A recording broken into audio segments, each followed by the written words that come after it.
Imagine waking up one day to see a huge flash of light race throughout the sky.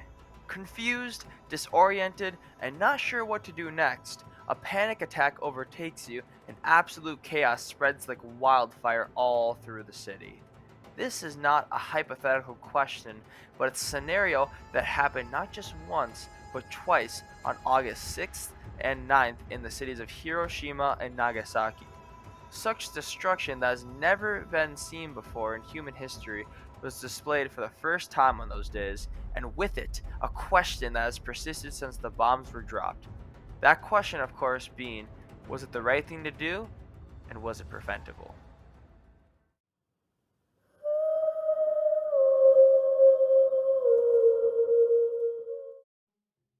It was the summer of 1945. If you were the Allies in World War II, you were rejoicing as the war in Europe was over and the war in the Pacific looked like it was coming to a close. If you were Japan, though, you're preparing literally the entire population to die for a potential Allied invasion on your homeland, which meant arming every civilian. A lot of the time, with melee weapons such as katanas, and even sometimes just sticks because of the lack of ranged weapons such as guns. After many talks trying to get the Japanese to surrender and contemplating an invasion plan on the Japanese homeland, the Allies decided to try out a new technology that could potentially put an end to the war in a swift manner without costing any more Allied lives. This technology being Robert Oppenheimer's nuclear bomb. On Monday, August 6, 1945 at 8:15 a.m., the nuclear bomb called Little Boy was dropped on Hiroshima, which caused the deaths of 70,000 to 135,000 people.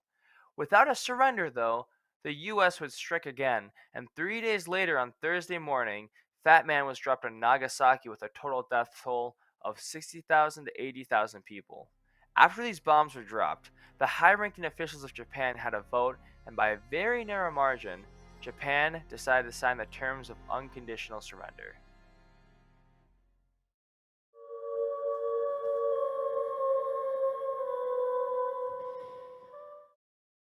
First off, let me just say that there's no right answer for this complex question, just a lesser of two evils.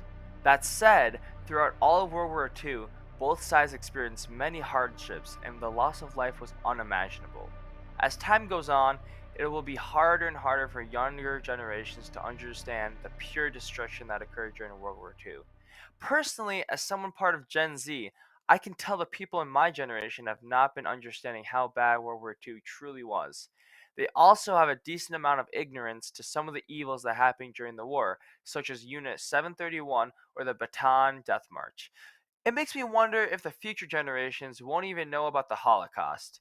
Knowing all of this, it's easy to see the Allied perspective of getting such a horrible war over with. Also, with most Japanese citizens becoming armed, the US intelligence predicted that there would be far more deaths invading the homeland, as well with some estimates stating that over 1 million Americans would die liberating Japan. With all this information and deep dive into the Allied perspective, it's at least more understandable to see why America dropped the nukes on Hiroshima and Nagasaki. With this in mind, there is still a reason why the nukes should have never been dropped in the first place. From a Japanese perspective, America dropped a lethal weapon on innocent civilians when they could have dropped the same bomb on a random field to show how powerful and deadly the bomb could have been if Japan didn't take surrender seriously. Also, not only was the human toll extreme, but the environmental toll was also extreme, as all the radiation killed much plant and animal life, as well as polluting the water supply and soil of both Hiroshima and Nagasaki. Another aspect that doesn't get talked about is how the radiation from the nukes went very far and reached a lot further than their intended targets. This led to a long lasting impact on the cities and how they would operate for the near future. Now that both perspectives have been presented, I think it's finally time to wrap up this conflict.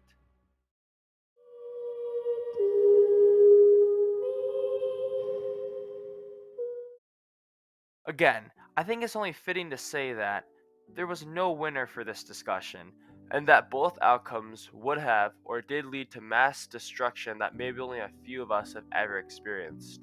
Taking that into account, though, and having the tool of hindsight to our advantage, it looked like the Allied option, or the option that happened in real life being the dropping of nukes on Japanese cities, was the better decision. Not the right decision, just the better decision. Morally, it might have been hard for Harry S. Truman to give the order of obliterating two cities, but Imperial Japan was not known for their morality or good treatment of human life, as they saw many races, especially the Chinese, as subhuman and more of an object than a person. That's how, in their mind, they could justifiably kill around 200 to 300,000 Chinese in Nanjing. So, given the mindset of their enemy, I think the Allies knew that the only way to deal with Japan was a nuclear option.